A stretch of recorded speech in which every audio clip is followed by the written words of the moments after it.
Every June, the absolute biggest brands in the world stand up on the Cannes Lions stage talking about purpose, creativity, and changing the world. The whole Palooza Festivals is literally draped in this language of human connection. But we pulled the lobbying disclosures, and as you're going to see in this explainer, the real story, it's in Washington, not on the Croisette. Welcome to our deep dive into the corporate lobbying apparatus behind Cannes Lions' biggest sponsors. Today, we're taking a forensic, boardroom-grade look at the data. We're challenging you to look past all the glitz and glamour of that Palais stage and focus directly on the unpublicized lobbying disclosures these massive companies actually file. Think about it. The exact same brands spending millions celebrating creativity are simultaneously spending tens of millions shaping the regulatory environment that protects their business models. And frankly, almost nobody is connecting the dots. Until right now. Section 1, Following the Corporate Money, the Lobbying to Sponsorship Pipeline. So when you compare the cost of a yacht party invitation or a fancy beach cabana to federal lobbying outlays between July 2025 and June 2026, you arrive at this staggering number, $127 million. That is exactly what the top 10 Cannes Lions sponsors collectively dropped on U.S. federal lobbying in just the past 12 months. I mean, this isn't loose change. This is a massive, coordinated deployment of capital specifically designed to influence the rules of the game way before these executives even board their flights to France. Now, breaking down that $127 million among the absolute heaviest hitters brilliantly illustrates this lobbying to sponsorship pipeline. We've got Amazon leading the pack at $21.3 million, Meta at $19.8 million, and Google at $13.4 million. Just wrap your head around that. These three companies alone are spending tens of millions shaping the exact regulatory environment that allows their ad platforms to operate in the first place. Let's break down exactly what each of them is buying with that spend. Let's kick things off with Google and their $13.4 million spend. Their disclosed focus areas include AI policy, advertising technology regulation, and digital markets competition. But here is the absolutely crucial point, the circularity of this whole ecosystem. Google is simultaneously the largest buyer of Cannes sponsorship inventory and the largest advertiser on its own platforms. Regulators are literally mapping out this exact loop with forensic detail right now. Moving over to Meta's $19.8 million expenditure. The bulk of their lobbying targeted children's online safety legislation, specifically COPPA 2.0 and the Kids Online Safety Act. But there's a secondary focus on AI transparency. And this is fascinating, right? Because they publicly claim to support AI labeling frameworks while on stage at Cannes, but privately, they're lobbying in DC to significantly narrow the scope of those exact same mandates. And then we have Amazon, the largest single company spend among Cannes sponsors at a whopping $21.3 million. Now, their lobbying portfolio touches advertising a bit more tangentially, focusing heavily on cloud computing procurement standards and antitrust reform. But make no mistake, through Amazon Ads, Prime Video, and AWS, their underlying infrastructure makes their policy posture highly relevant to literally every single advertiser sitting in the Cannes audience. Section 2. 3 Regulatory Policy Battlegrounds. Dissecting Policy Interests. The money is just the smoke. These regulations are the fire. When you really analyze the data, 3 major regulatory battlegrounds emerge with striking clarity. First, AI-generated advertising disclosure. Second, children's digital privacy and COPPA 2.0 reform. And third, data broker restrictions. We're going to dive forensically into each of these to show you exactly how they threaten the modern ad industry.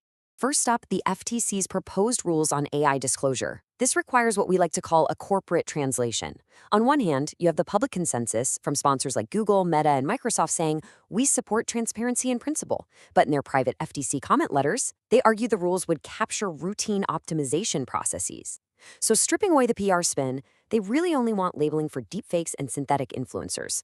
They absolutely do not want labels on the algorithmic headline testing and creative variant generation that powers what? A massive 80% of modern digital advertising. Battleground number 2 is COPPA 2.0. Just to ensure we're completely clear on the high-stakes jargon here, this is the proposed update to the 1998 Children's Online Privacy Protection Act. It raises the protection age from 13 to 16, requires explicit opt-in consent, and entirely bans the behavioral profiling of minors. Let's be analytical here. For the ad tech industry, this is an existential regulatory challenge, basically dressed up as child safety.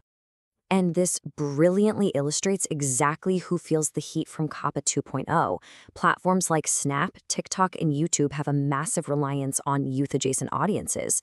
For these specific can sponsors, restrictions on youth data flows aren't just an operational hurdle, they represent a fundamental threat to their core revenue streams. Finally, the third battleground: data broker restrictions. The Consumer Financial Protection Bureau and the FTC are jointly advancing rules to classify major ad tech platforms as data brokers. This directly targets heavyweights like The Trade Desk, LiveRamp, and Oracle Advertising. If enacted, new registration requirements, sweeping audit obligations, and strict consent mandates could fundamentally alter the mechanics of how programmatic advertising actually functions. It's a real game changer. Section 3. The transparency gap: creativity versus control. This brings us to the core paradox of this entire explainer. Cannes' stage presence functions essentially as a narrative control layer. It's a reputation management mechanism, leveraging the credibility of the creative industry to soften the public's perception of aggressive boardroom-level regulatory lobbying. Let's unflinchingly outline this disconnect. Cannes celebrates an incredibly complex data infrastructure that regulators actively want dismantled. Every piece of award-winning hyper-personalized storytelling relies on data flows that are currently legally contested. So the ultimate irony is that these brands are spending $127 million in Washington to fight rules that directly impact the very creative output they're spending millions more to celebrate in France. Section 4. Implications for tech founders: the future map. So why does this matter for you? Well, if you don't happen to have a $20 million lobbying budget to throw around DC, you need to understand this future map to navigate the landscape successfully. For founders, especially those of you attending via programs like the Pitch Journey, following these corporate lobbying patterns is literally like reading a treasure map. The regulatory wind direction tells you exactly where capital and opportunity will flow over the next 12 to 24 months. The smart money is for sure moving toward privacy-first ad tech, AI-transparent creative tools, and entirely consent-native audience platforms. To reinforce that point, we look at the ethical tech governance lens provided by the Semaphore Foundation. Their mandate is incredibly clear: build compliance into your DNA right now. The organizations that engineer native compliance into their systems today are the ones that will seamlessly survive the shifting regulatory ground tomorrow. You really won't have to retrofit your entire business model when these new FTC and COPPA rules inevitably land. As we wrap up this explainer, we want to leave you with a final provocative thought. Is your data infrastructure actually prepared for the incoming regulatory shift? Because the top sponsors at Cannes already know it's coming, and they've spent $127 million preparing for it. If you are navigating the intersection of technology, capital, and global business, make sure to follow and subscribe to the Upside Journal podcast on Spotify, Apple, or wherever you get your audio. Head over to theupsidejournal.com to read the full analytical brief, review the data models, and join our executive network. See you in the next episode.